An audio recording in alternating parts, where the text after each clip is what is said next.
Olá, hoje vamos falar das 5 fases que a alma passa na hora da morte.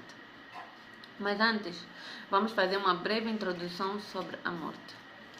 Ibn Maimun al-Audiya narra que o profeta sallallahu alaihi wasallam diz, aconselhando a uma pessoa: aproveite 5 coisas antes de outras 5 te atingirem. Primeiro, a tua juventude antes de envelheceres. Segundo, a tua saúde antes de adoeceres. Terceiro, a tua riqueza antes de empobreceres.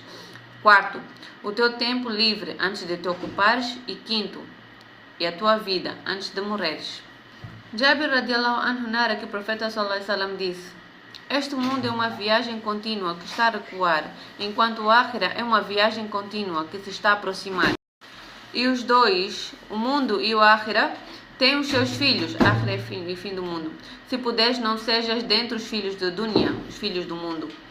Hoje estás no teatro de operações, onde não há ajuste de contas. Porém, ele terá lugar no Akhira, no final do mundo, onde não haverá práticas. Allah subhanahu wa ta'ala diz no Coran, no capítulo 3, versículo 185, todo ser provará o sabor da morte e, pelos vossos atos, sereis recompensados integralmente no dia da ressurreição. Quem for afastado do fogo e introduzido no paraíso, dele será a vitória. Porque a vida neste mundo não é mais que um prazer enganador. Aqui Allah subhanahu wa ta'ala diz que toda alma provará a morte. Então, só para vermos que ele não diz que toda alma morrerá, porque não é o fim, tem continuidade que é num outro mundo, numa outra dimensão.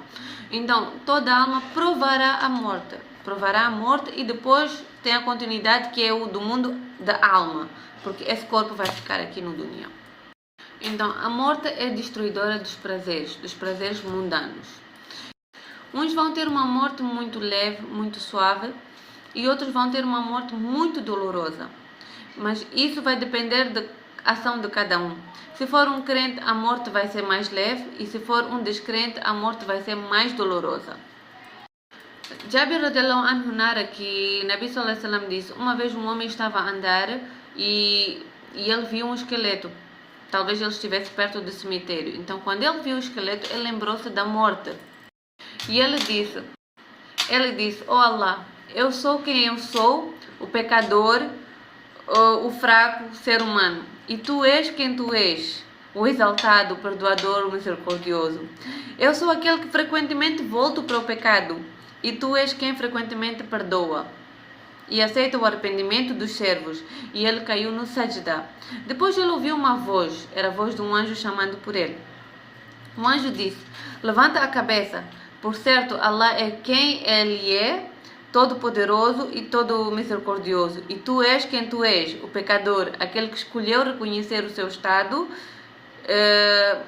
pecador e descuidoso. Allah lhe perdoou. Assim, Allah subhanahu wa ta'ala lhe perdoou somente por ter lembrado da morte, somente por ter pedido perdão naquele momento. Então, a gente nunca sabe qual é o pequeno ato que pode nos fazer sermos merecedores da misericórdia de Allah subhanahu wa ta'ala. Por mais pequeno que seja, às vezes um arrependimento sincero é suficiente para Allah subhanahu wa ta'ala perdoar nossos pecados. Qualquer uma boa ação, por mais mesquinha que seja no nosso olhar, pode significar muito para Allah subhanahu wa ta'ala e Allah subhanahu wa ta'ala perdoar as nossas ações. Então, as 5 fases que a alma passa na hora da morte pode acontecer em menos de um segundo, podem acontecer em 1 minuto, podem acontecer em 1 hora, em 1 dia, 1 semana, 1 mês, depende, varia de pessoa para pessoa. A primeira fase é o dia da sua morte. Allah subhanahu wa ta'ala diz no capítulo 2, versículo 281: tema o dia em que você irá retornar ao seu Criador. Então, é a primeira fase, é o dia em que retornas para Allah subhanahu wa ta'ala. Isto é, o dia da tua morte.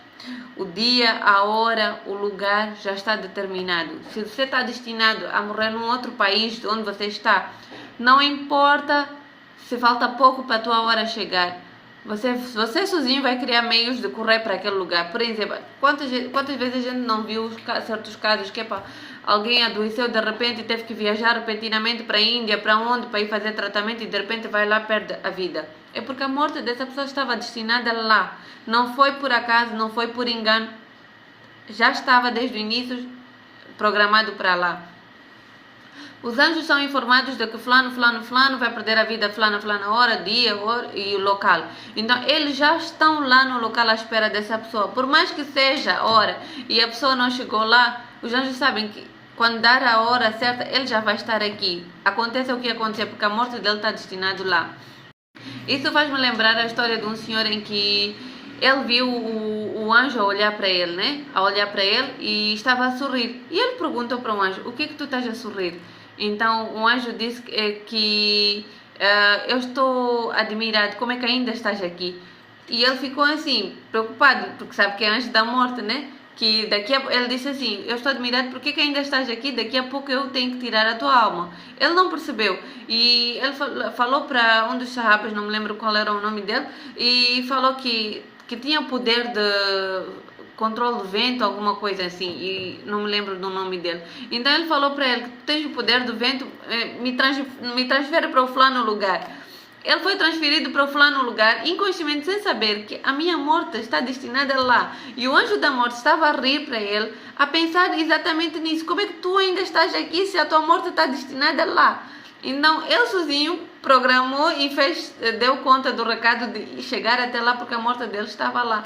Então não importa o que você faça, se a tua morte está destinada num sítio, você sempre vai acabar ficando por aquele sítio. E a segunda fase é a fase em que começa o processo de retirada da alma do corpo. O anjo da morte está aí presente, mas ele tem seus ajudantes. Tem muitos ajudantes que ajudam o anjo da morte nesse processo. Said ibn al-Mansur e ibn Abi Abdunya narram que Hassan disse: quando o crente entra na agonia, acercam-se-lhe 500 malaicas, anjos, que acolhem a sua alma, transportando-a para o céu mais próximo. As almas dos crentes falecidos antes dele também se acercam dela para pedirem notícias do mundo.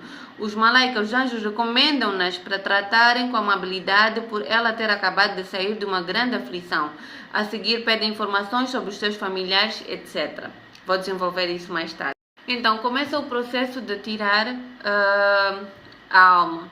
E então os anjos penetram no corpo da pessoa e começam a puxar a alma aos poucos. E começam a puxar a alma a partir dos dedos dos pés.